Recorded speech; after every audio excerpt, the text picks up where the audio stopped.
A'udzubillahi minasyaitonirrajim. Bismillahirrahmanirrahim. Kita lanjutkan halaman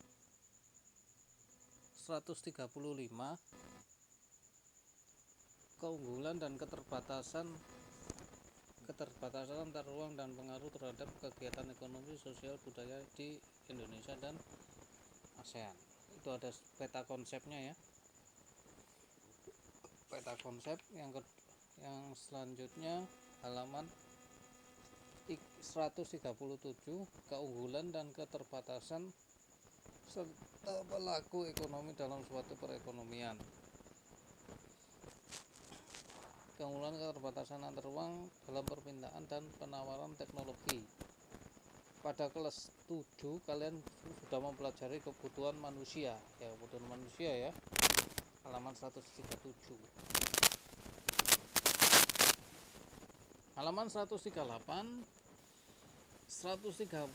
barang dan jasa yang dibutuhkan manusia sebagian besar dihasilkan oleh manusia dan hanya sebagian kecil yang disediakan langsung oleh alam. Oleh karena itu manusia harus melakukan kegiatan untuk menghasilkan barang dan jasa yang biasa disebut dengan istilah produksi. Produksi merupakan salah satu kegiatan ekonomi yang sudah kalian pelajari di kelas 7.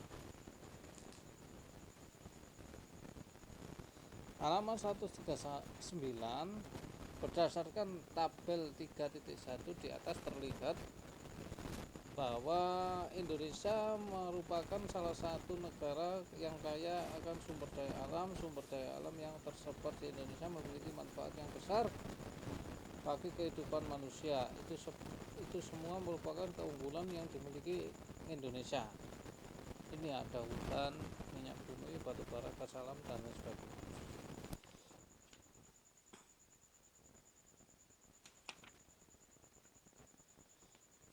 Halaman 140, tabel 3.2 sumber daya alam dan persebarannya di wilayah Indonesia. Ini ada pulau Sumatera, Jawa, Bali, dan seterusnya, provinsi Aceh, Sumatera Utara, Barat, dan seterusnya. Sumber daya alam: semen Andalas, minyak bumi, semen, tanun, dan lain sebagainya. Pulau. Nah ini halaman 141, berdasarkan tabel 3.2 terlihat bahwa sebaran sumber daya alam antara satu daerah dengan daerah lain berbeda-beda. Suatu daerah dapat dikenal sebagai penghasil barang tambang, akan tetapi daerah lain juga dapat dikenal sebagai penghasil hutan dan atau pertanian. Hal ini terjadi karena perbedaan keadaan geografis masing-masing daerah. Halaman 142, Indonesia merupakan salah satu negara penghasil tambang terbesar di dunia. Pengelolaan barang tambang tersebut telah didominasi pihak asing. Kondisi tersebut mengakibatkan tingginya pemasukan negara dari sektor pertambangan. 2. Pengertian pelaku ekonomi, halaman 142. Dalam kehidupan sehari-hari, kalian tentu tidak asing melihat orang yang membajak sawah, menanam padi ya. Ini ada halaman 143. Gambar titik 1 adalah gambar produsen pupuk mengemasi pupuk yang hendak dijual. Gambar 2, siswa membeli makanan di kantin atau koperasi. Gambar 3, penarikan pajak oleh pemerintah. Gambar 4, distribusi produksi impor dari luar negeri. Gambar 3.1, pelaku ekonomi, halaman 143.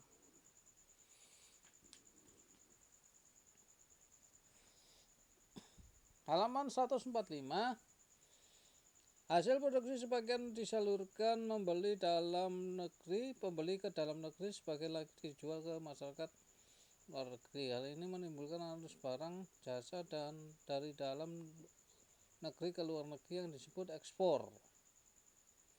Selain kegiatan menjual barang dan jasa ke luar negeri, juga dapat membeli barang dan jasa dari negara lain.